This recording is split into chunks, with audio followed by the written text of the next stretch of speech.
Hello student, welcome to AV classes. Student, आज की इस वीडियो में हम क्लास 12th फिजिक्स का जो पहला चैप्टर है वैद्युत आवेश तथा क्षेत्र, उसके सबसे इम्पॉर्टेंट टॉपिक के बारे में आज इस वीडियो में डिस्कस करने वाले हैं, जो कि है गॉस का प्रमेय, जिसको हम गॉसेस थ्योरम कहते हैं। ठीक है, ये आपके फिजिक्स का जो पहला चैप्टर है वैद्युत आवेश तथा क्षेत्र, ये सबसे ज़्यादा इंपॉर्टेंट टॉपिक है उसका। तो देखिए, मैंने आपको जो क्लास 12th फिजिक्स का पहला चैप्टर मैंने 2 वीडियो में 1.5 घंटे की लेक्चर थी, 3 घंटे की लेक्चर में मैंने पूरा चैप्टर कंप्लीट करा दिया था। उसमें मैंने गॉस का थ्योरम क्या होता है उसको बताया था, प्रूव करना भी बताया था। लेकिन मैं सोचा कि इस पे से एक अलग स्पेशल से वीडियो ले लेता हूं, जिससे कि आपको सारी चीज़ें क्लियर रहें। एक स्पेशल वीडियो ले लूंगा जिससे कि आपको क्लियर रहेगा, क्योंकि ये बहुत ज़्यादा इंपॉर्टेंट नियम है। इसको हम एक बार फिर से पढ़ेंगे और इसका प्रूफ देखेंगे कि किस तरीके से हम इसको प्रूव करते हैं। ठीक है, तो नियम आपको तो पता ही होगा, नहीं पता है तो फिर भी मैं बताऊंगा इसका नियम, गॉस का नियम होता क्या है और इसका जो फॉर्मूला आता है उसको हम प्रूव भी करेंगे। ठीक है, ये एक डेरिवेशन भी है, इसका डेरिवेशन आपके बोर्ड एग्जाम में हर साल पूछा जाता है। ठीक है, तो ये वीडियो बहुत ज़्यादा इंपॉर्टेंट होने वाली है। वीडियो को कंप्लीट देखिएगा और चैनल पर नए तो चैनल को सब्सक्राइब भी कर लीजिएगा। चलिए शुरू करते हैं इस वीडियो को। स्टूडेंट देखिए, यहाँ पे सबसे पहले हम क्या पढ़ेंगे, इसका गॉस का प्रमेय होता क्या है इसके बारे में हम पढ़ेंगे। ठीक है, देखिए गॉस का प्रमेय क्या कहता है, किसी वैद्युत क्षेत्र में स्थित बद्ध पृष्ठ से गुजरने वाला वैद्युत फ्लक्स, हम जानते हैं वैद्युत फ्लक्स को हम लोग किसे दिखाते हैं, फाई से दिखाते हैं। तो वैद्युत फ्लक्स उस पृष्ठ से घिरे आवेश का 1/ε0 गुना होता है। इसका मतलब क्या हो गया, देखो जैसे कि यहाँ पे मैंने क्या बना रखा है, ये मैंने वैद्युत क्षेत्र बना रखा है। ये क्या है आपका, मैं इसको नाम लिख देता हूँ, ये आपका वैद्युत क्षेत्र है।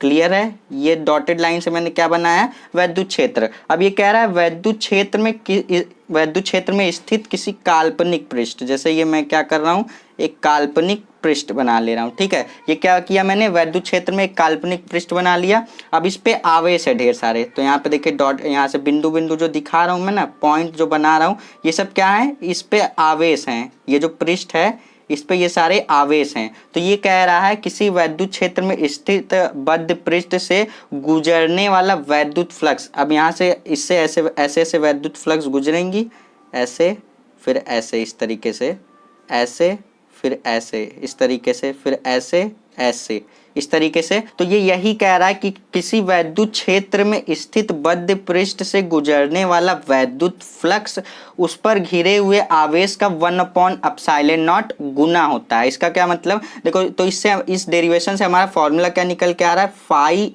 ई इक्वल टू निकल के आ रहा है हमारे पास। देखो क्या कह रहा है, उस पृष्ठ से घिरे हुए आवेश Q, उस पृष्ठ से घिरे हुए आवेश का 1/ε0 गुना होता है। क्या होता है, 1/ε0 गुना होता है। तो इससे फॉर्मूला क्या बन गया, फाई ई इक्वल टू बन गया Q/ε0। ठीक है, तो ये गॉस के प्रमेय का हमारे पास देखो फॉर्मूला होता है, बेहद इंपॉर्टेंट है, इसको बहुत ही ध्यान से पढ़ना और बहुत ही इजी। ऐसा नहीं है कि इंपॉर्टेंट है तो टफ है, टफ बिल्कुल नहीं है। अभी मैं इसका डेरिवेशन भी कराऊंगा तो वो भी बहुत ही ईजी है, सिर्फ देखते जाना पूरा लास्ट तक वीडियो।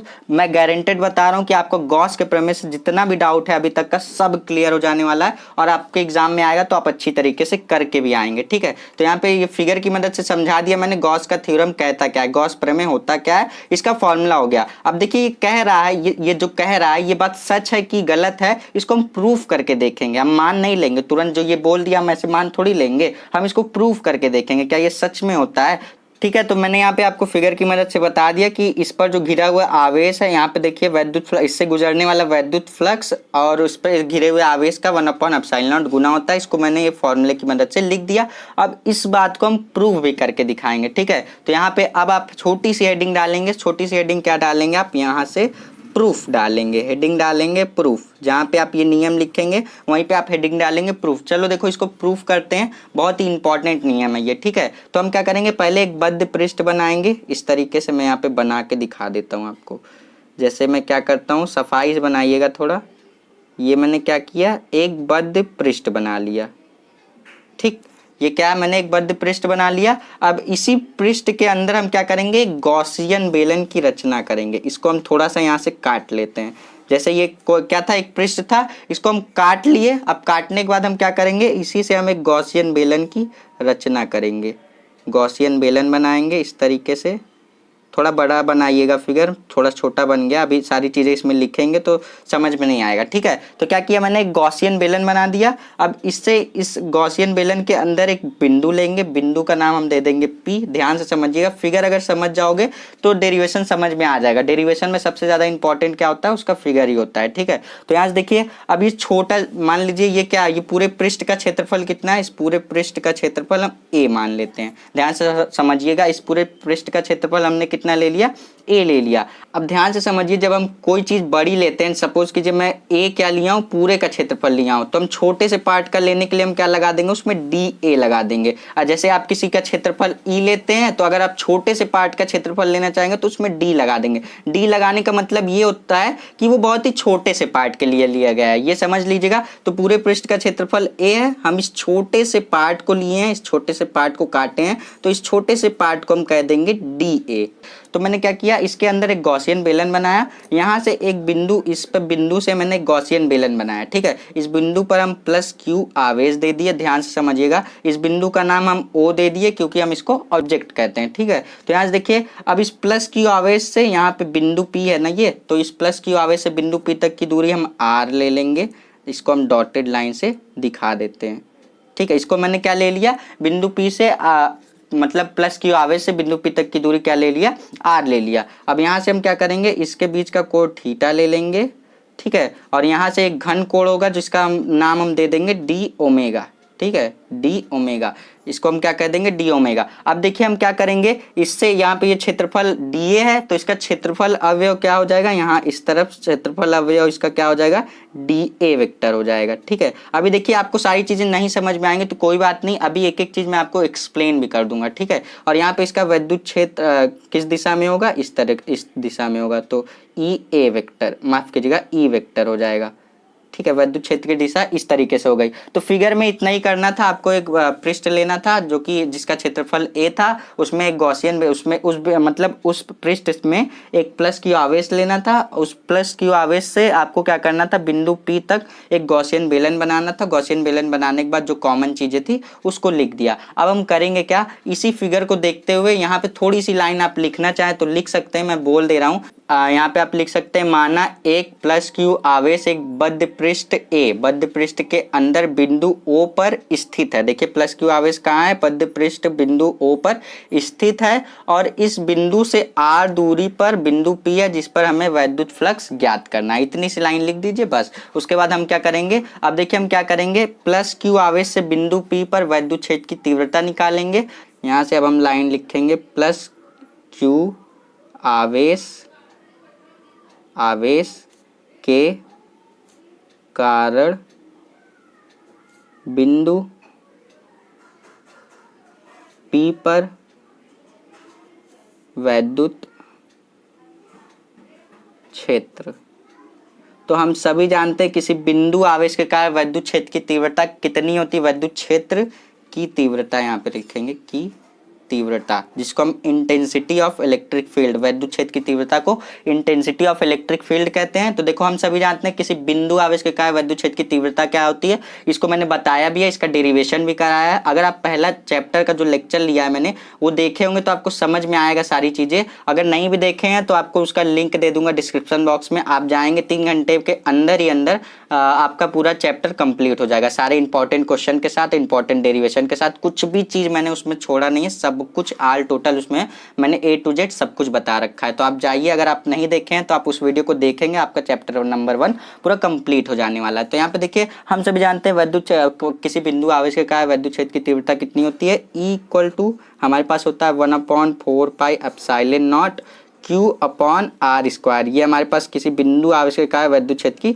तीव्रता होती है। ठीक है, तो इसी तरीके से बिंदु आवेश ये है +Q, इसके कारण बिंदु P पर वैद्युत क्षेत्र की तीव्रता कितनी हो जाएगी, E हो जाएगा हमारे पास 1/4πε0, ये कांस्टेंट होता है, और Q इसका आवेश होता है, और R क्या होता है, R होता है इसके बीच की दूरी, इसका क्या होता है, स्क्वायर होता है। ठीक है, तो किसी बिंदु आवेश के कारण वैद्युत क्षेत्र की तीव्रता कितनी होती है, E 1/4πε0 Q/r आर स्क्वायर। ठीक है, अब हम क्या करेंगे, यहाँ पे जो हम लोगों ने क्षेत्रफल अवयव ये डीए लिया है, क्षेत्रफल अवयव द्वारा क्या करेंगे, बिंदु ओ पर आंतरिक घन कोण निकालेंगे। क्या करेंगे, इस बिंदु यहाँ पे जो हम लोगों ने ये क्या लिया है, क्षेत्रफल अवयव डीए लिया है, इसके कारण यहाँ पे जो घन कोण है इसको हम यानी कि घन कोण यहाँ पे डी ओमेगा जो लिया है मैंने उसको निकालेंगे। डी ओमेगा इक्वल टू, तो यहाँ पे आप एक लाइन लिखेंगे, यहाँ पे आप लिखेंगे क्षेत्रफल अवयव, यहाँ पे क्षेत्रफल अवयव डीए यानी कि छोटा सा पार्ट वाला जो है, द्वारा बिंदु ओ पर आंतरिक घन कोण। देखिए घन कोण कितना हो जाएगा, डी ओमेगा की वैल्यू हम निकालने जा रहे हैं, तो डी ओमेगा इक्वल टू हमारे पास कितना हो जाएगा, यहाँ से डी ओमेगा इक्वल टू हमारे पास हो जाएगा डी ए जो होता है, यहाँ पे क्षेत्रफल अवयव डी ए लिया है, कॉस यहाँ पे हो जाएगा cos theta upon R square. ये हमारे पास क्या हो जाएगा, इसका घन कोण हो जाएगा। ठीक है, तो अब देखिए यहाँ पे आप लिखेंगे डीए से गुजरने वाला वैद्युत फ्लक्स, यहाँ पे जो आप लिखे हैं ये डीए से गुजरने वाला वैद्युत फ्लक्स अब हम निकालेंगे। तो यहाँ पे आप लिखेंगे डीए से गुजरने वाला वैद्युत फ्लक्स। देखो डीए क्षेत्रफल से गुजरने वाला, ये जो डीए क्षेत्रफल है इससे वैद्युत फ्लक्स कितना गुजरेगा, यहाँ पे हम निकालेंगे इसी चीज को, डीए क्षेत्रफल से गुजरने वाला वैद्युत फ्लक्स क्या होता है, इसकी डिफिनेशन फॉर्मूला सब कुछ बता रखा है चैप्टर नंबर 1 में। जो वीडियो बनाई है मैंने 1.5 घंटे की 2 लेक्चर लिया है, उसमें मैंने सब कुछ क्लियर कर रखा है। ठीक है, तो यहाँ से देखो वैद्युत फ्लक्स का हमारे पास फॉर्मूला क्या होता है, वैद्युत फ्लक्स इक्वल टू हम जानते हैं फाई ई इक्वल टू हमारे पास होता है ई डीए। ठीक है, ये हमारे पास फॉर्मूला होता है।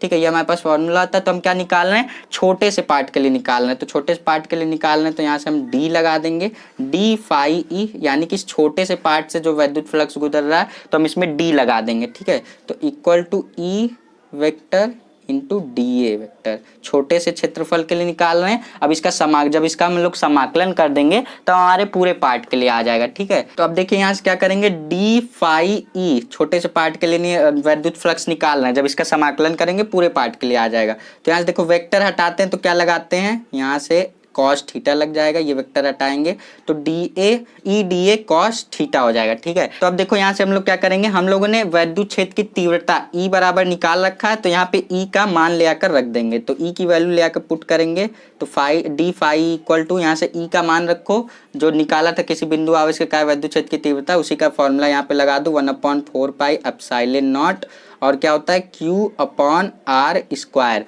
और ये आपका डी ए कॉस थीटा ये एज इट इज रहेगा। ठीक है, अब देखो करेंगे क्या, यहाँ से D phi E equal to कितना हो जाएगा, यहाँ से Q को इधर कर लो तो Q upon 4 pi epsilon not हो जाएगा, और यहाँ से हो जाएगा आपका D A cos theta upon में ये क्या है आर स्क्वायर, ये भी रहेगा। ठीक है, तो अब देखो D A cos theta upon R square किसके बराबर दिख रहा है, D A cos theta upon R square किसके बराबर दिख रहा है, डी ओमेगा के बराबर दिख रहा है। ठीक है, तो यहाँ पे हम क्या करेंगे, डी ओमेगा रख देंगे इसकी जगह पे, तो D phi E equal to कितना हो जाएगा हमारे पास Q upon 4 pi epsilon naught. देखो एक एक स्टेप ध्यान से देखते जाओ, कुछ टफ नहीं है इसमें। ठीक है, तो इसके प्लेस पे पूरे एक प्लेस पे क्या कर रख देंगे, डी ओमेगा रख देंगे, तो डी ओमेगा हो गया। अब देखो करेंगे क्या, यहाँ से हम लोग अब देखो हम लोगों ने क्या निकाला, ये छोटे से पार्ट के लिए वैद्युत फ्लक्स, यानी कि जो छोटा से पार्ट यहाँ पे हम लोगों ने जो छोटा सा पार्ट लिया था इससे गुजरने वाला वैद्युत फ्लक्स हम लोगों ने कितना निकाला, D phi E equal to Q upon 4 pi epsilon naught D omega निकाल लिया। अब ये छोटे से पार्ट के लिए निकाल रहे हैं, अगर हम लोग को पूरे पार्ट के लिए निकालना होगा तो हम इसका क्या करेंगे, इसी का समाकलन यानी कि इसका इंटीग्रेशन कर देंगे। तो यहाँ पे करेंगे अतः, यहाँ पे लिखिए अतः कुल वैद्युत फ्लक्स, देखो कुल वैद्युत फ्लक्स कैसे निकालेंगे, अब इसका अतः कुल वैद्युत फ्लक्स निकालने के लिए हम क्या करेंगे, इसका समाकलन कर देंगे। तो पहले समाकलन का साइन लगाइए आप, और D phi E equal to यहाँ से इसका फिर से समाकलन का निशान Q upon 4 pi epsilon naught और डी ओमेगा। अब देखिए समाकलन करना सभी को पता है, ये क्लास 11th में सीख के आते हैं। मैथ वाले तो बहुत ही अच्छी तरीके से जानते होंगे, बायो वाले थोड़ा सा ध्यान दीजिएगा, अगर आपको नहीं आता है फिर भी मैं यहाँ पे आपको बता देता हूँ, ठीक है। जैसे आपके पास समाकलन के लिए x है और यहाँ पे dx है, ठीक है। तो x का समाकलन जब आप x के रिस्पेक्ट में ही करेंगे तो आपके पास क्या आएगा, आपके पास आ जाएगा, देखिए आपको क्या करना है, x की पावर कुछ नहीं है तो 1 है, ठीक है। तो आपको क्या करना है, पावर में एक जोड़ देना है, तो x की पावर 1 + 1, और यही जो पावर बनती है इसको आपको यहीं पे नीचे बट्टे में कर देना, तो 1 + 1 हो जाएगा। तो यहाँ पे क्या आ जाएगा आपके पास 1 + 1 x की पावर 2 हो जाएगा और अपॉन में 2 हो जाएगा। तो ये आपका क्या हो जाएगा, x का समाकलन हो जाएगा। सेम इसी तरीके से इसको भी करना है। अब देखिए फाई ई का समाकलन कर रहे हैं तो आप क्या आ जाएगा यहाँ से मतलब इसके रिस्पेक्ट में करेंगे तो आपके पास आ जाएगा फाई ई, डी फाई ए का समाकलन फाई के रिस्पेक्ट में करेंगे तो कितना आ जाएगा, फाई ई हो जाएगा। और देखिए जो कांस्टेंट वैल्यू होती है उसका हम क्या करते हैं, समाकलन कभी भी नहीं करते हैं, ठीक है। जो जैसे यहाँ पे आपके पास इंटीग्रेशन 2x dx इस तरीके से आपको है, तो 2 क्या है, कांस्टेंट वैल्यू, फिक्स्ड वैल्यू है, तो इसका समाकलन कभी भी नहीं होगा। तो 2 क्या होगा, बाहर आ जाएगा, अंदर बचेगा x dx, इसका समाकलन होगा। 2 का समाकलन कभी भी नहीं होता है, 2 को हम लोग क्या करते हैं, समाकलन के बाहर कर लेते हैं। तो इसी तरीके से q भी क्या है, कांस्टेंट है, 1/4πε0, ये तो कांस्टेंट है ही। तो यहाँ से q/4πε0 ये कांस्टेंट वैल्यू है, इंटीग्रेशन ऑफ डी ओमेगा, ये आपका देखिए इसका इंटीग्रेशन करेंगे, ठीक है। अब देखिए इसका इंटीग्रेशन हम कैसे करेंगे, इसका इंटीग्रेशन हम कर ही नहीं सकते, ठीक है। अगर आप इसका इंटीग्रेशन करना चाहेंगे तो इसका इंटीग्रेशन आप डायरेक्ट नहीं कर सकते, तो हमें क्या करना पड़ेगा, यहाँ से हम मानेंगे सिंस, यहाँ पे सिंस नहीं, यहाँ पे आप लिखेंगे लेट या फिर माना लेट, हम क्या करेंगे डी समाकलन ऑफ डी ओमेगा को हम क्या करेंगे 4 पाई क्या करेंगे, मान लेंगे, मानने पर, ठीक है। क्यों माना, देखो समाकलन ऑफ डी ओमेगा के प्लेस पे 4 पाई रख देंगे तो आपके पास देखिए बचता है कि नहीं, अगर बचेगा तो आपका क्वेश्चन गलत है, मतलब कट के पूरा खत्म हो जाना चाहिए। तो यहाँ से देखिए फाई = q/4 पाई यहाँ पे एप्सिलॉन नॉट, और यहाँ से देखिए इसके प्लेस पे आप क्या कर रहे हैं, समाकलन ऑफ डी ओमेगा के प्लेस पे आप 4 पाई रखना है। 4 पाई क्यों रख रहे हैं, देखो 4 पाई इसलिए रख रहे हैं क्योंकि ये 4 पाई से ये 4 पाई कैंसिल हो गया। अब देखो बचा ही नहीं, इसका कोई पार्ट ही नहीं बचा, तो हम क्या करेंगे, इसको पूरा निगलेक्ट हो गया। अपने मन से कुछ भी मानो तो उसको क्या करना है, आंसर लाते लाते खत्म कर देना है, उसका कोई भी पार्ट बचना नहीं चाहिए। तो फिलहाल यहाँ से क्या आ जाएगा, कुल वैद्युत फ्लक्स कितना आ गया, फाई ई = हो जाएगा हमारे पास q/, यहाँ से देखो q बच गया और यहाँ नीचे एप्सिलॉन नॉट बच गया। तो यही कहा जा रहा था गॉस के प्रमेय में कि किसी बद्ध पृष्ठ से गुजरने वाला वैद्युत फ्लक्स उस पृष्ठ से घिरे हुए आवेश का 1/ε0 गुना होता है, यही फॉर्मूला होता है इसका, इंपॉर्टेंट है। इस पे देखिए न्यूमेरिकल भी पूछे जाते हैं, और ये जो डेरिवेशन मैंने कराया ये तो बेहद इंपॉर्टेंट है, ये हर साल आपके बोर्ड एग्जाम में पूछा जाता है, तो बहुत ही इंपॉर्टेंट है। इसका देखिए फिगर की मदद से समझा दिया मैंने, इसको फिगर को समझ लीजिएगा। और ये फिगर तो मैंने इसलिए बताया कि जिससे कि आपका गॉस का प्रमेय की जो डिफिनेशन है वो क्लियर हो जाए। तो ये डिफिनेशन सिंपली याद रखिएगा, किसी बद्ध पृष्ठ से गुजरने वाला वैद्युत फ्लक्स उस पृष्ठ से घिरे हुए आवेश का 1/ε0 गुना होता है। तो ये फॉर्मूला होता है फाई = q/ε0, ठीक है। तो आई होप कि आपको ये जो डेरिवेशन मैंने कराया सारी चीजें समझ में आई होंगी। कहीं भी डाउट रह गया तो कमेंट सेक्शन में कमेंट करके जरूर पूछ लीजिएगा, मैं आपके कमेंट का रिप्लाई जरूर दे दूंगा। फिलहाल आपको वीडियो अच्छी लगी हो तो वीडियो को लाइक शेयर जरूर करिएगा। मिलते हैं नेक्स्ट वीडियो में, तब तक के लिए पढ़ते रहिए, ऑल द बेस्ट, और चैनल को सब्सक्राइब किए बिना मत जाइएगा। चलिए पढ़ते रहिए, ऑल द बेस्ट।